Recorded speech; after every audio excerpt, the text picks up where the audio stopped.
Salut les jeunes, bon bah je vais répondre à vos questions.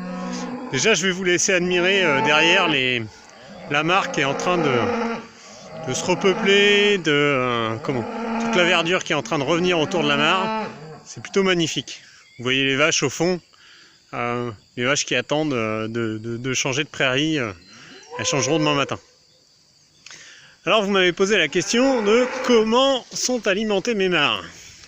Ça, c'est une très bonne question. Certains ont dit par la pluie, par l'eau qui tombe. D'autres ont dit par les nappes phréatiques. Alors ça, déjà c'est une erreur parce que sur notre Charente-Limousine, il n'y a pas de nappe phréatique. Et non, il n'y a pas de nappe phréatique. On est sur un sol granitique. Donc je vous laisserai explorer un petit peu. Ça serait bien que vous regardiez un petit peu pourquoi il n'y a pas de nappe phréatique dans un sol granitique. Alors que lorsque l'on est sur Angoulême, là-bas le sol c'est plutôt une roche-mère calcaire, et là-bas il y a des nappes phréatiques.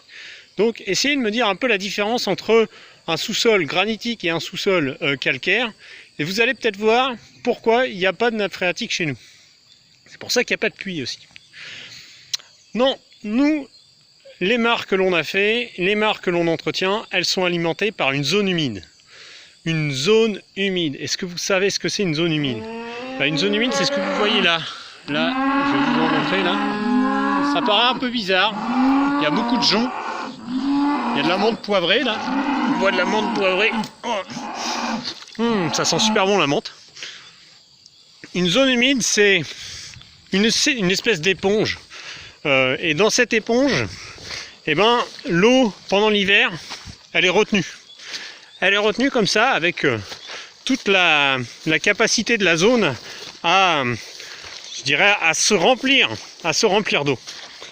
Et nous, en mettant une mare au bout, en fait, toute cette eau, elle va tout doucement infuser dans la mare. C'est ce que vous pouvez voir. Donc l'eau, elle descend comme ça et elle va tout doucement infuser dans la mare. Et hop, en descendant dans la mare, elle alimente la mare. Donc moi, ce que je vais vous demander, c'est un peu... Déjà, c'est quoi une zone humide pour vous? Est-ce que la zone humide, ça a un impact sur la biodiversité? Et puis, finalement, ces zones humides, j'aimerais bien que vous regardiez un petit peu. Là, par exemple, on voit des saules. On sait aussi qu'il y a beaucoup d'autres animaux qui viennent. J'aimerais bien que vous regardiez un petit peu ce que vous pouvez trouver sur les zones humides. Et vous allez voir, c'est très enrichissant. Et les jeunes, c'est vachement important. Il faut préserver les zones humides. C'est très très important pour l'avenir. Bon allez, je vous laisse. À bientôt. Et puis j'espère peut-être à l'année prochaine. Allez, salut!